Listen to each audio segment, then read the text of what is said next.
montagne, la neige se raréfie, il y a des tensions sur l'approvisionnement en eau, en énergie. Qu'est-ce qui se passe en montagne? Les enjeux climatiques et environnementaux sont aujourd'hui extrêmement médiatisés. Et c'est vrai qu'ils mettent la montagne face à une situation de crise par rapport à son avenir. Mais je pense qu'il faut à ces enjeux environnementaux rajouter des enjeux sociaux, culturels et économiques qui traversent aujourd'hui notre société et donc forcément la montagne.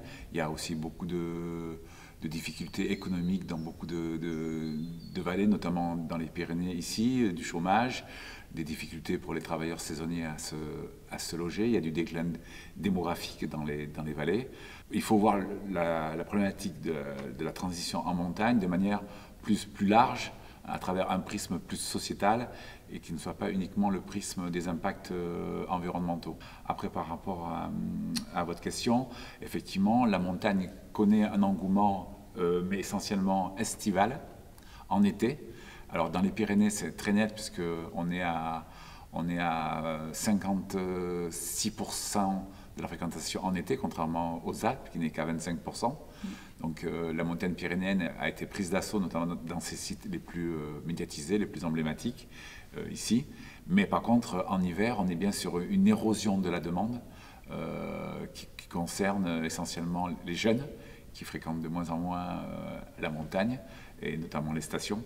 Donc je dirais que l'engouement pour la montagne, il faut l'envisager à la fois en été, où il est vraiment réel. En hiver, on est plutôt sur une forme de stagnation, voire de régression, notamment par rapport à l'activité ski en station, qui devient extrêmement onéreuse,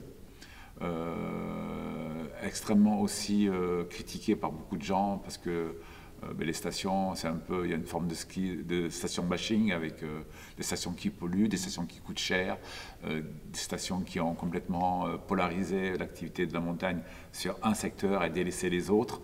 Donc il y a une vraie critique aussi qui émerge et qui monte du tout neige, du tout station, voire du tout tourisme autour de la station, quoi. Mais d'ailleurs, vous parlez dans vos écrits de contresens environnemental, de mythes techno-économiques. Est-ce que vous pouvez développer? Alors, effectivement, aujourd'hui, la principale critique qu'on peut faire aux stations, c'est qu'elles reposent sur un mythe techno-économique, notamment de tout ce qui est progrès, solutionnisme technologique, à travers des dameuses ultramodernes qui fonctionneraient à l'hydrogène, des canons à neige qui seraient capables de fabriquer de la neige même avec des températures positives, qui consommeraient moins d'eau et d'énergie, certes, mais on est sur des solutions à court terme qui cherchent à limiter la casse, finalement à fabriquer de la neige artificielle pour continuer à faire tourner un système qui quand même aujourd'hui est bien attaqué à sa base.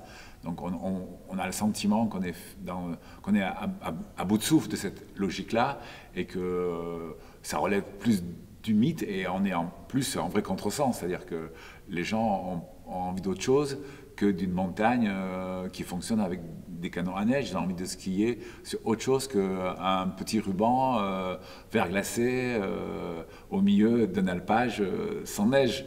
Donc il y a vraiment cette notion-là qu'il faut prendre en compte. Ouais. Cette stratégie d'une diversification des activités économiques dont le tourisme serait un des piliers, mais pas le seul.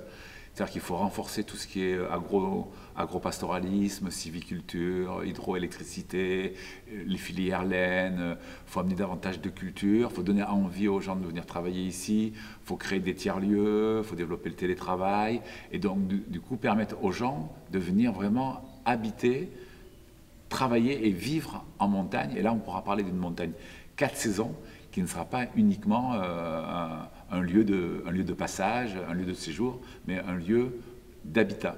Mais développer la montagne, faire venir plus de monde qui habite à l'année en montagne, cela ne va pas créer une pression environnementale encore plus forte sur ce milieu qui est déjà fragilisé par le tourisme, par la surfréquentation sur certains lieux? Alors si c'est le cas dans les Alpes, ce n'est pas le cas dans les Pyrénées. La surfréquentation, elle n'est à l'ordre du jour que sur des périodes touristiques très, très ciblées, très faible. Le reste du temps, la montagne ici, elle est sous-habitée, elle est sous-fréquentée, donc il n'y a pas de risque de pression environnementale. Aujourd'hui, les villages peuvent accueillir du monde Toutes ces vallées, Aspe, Ossau, Bar-et-Tout, sont en déclin démographique. Il y a un vieillissement de la population. Les jeunes quittent parce qu'ils ne trouvent pas de travail. Il y a de l'exode montagnard, du coup. Et ça pose un vrai problème, parce que c'est des services qui ferment, des écoles qui ferment. Et on a pendant longtemps cru que parce qu'on allait conserver la station, on allait sauver les vallées. Certes, ça a permis de faire vivre certaines de ces vallées, mais aujourd'hui, vu la baisse de la fréquentation de ces stations et vu leur avenir incertain, il faut vraiment travailler sur un autre modèle.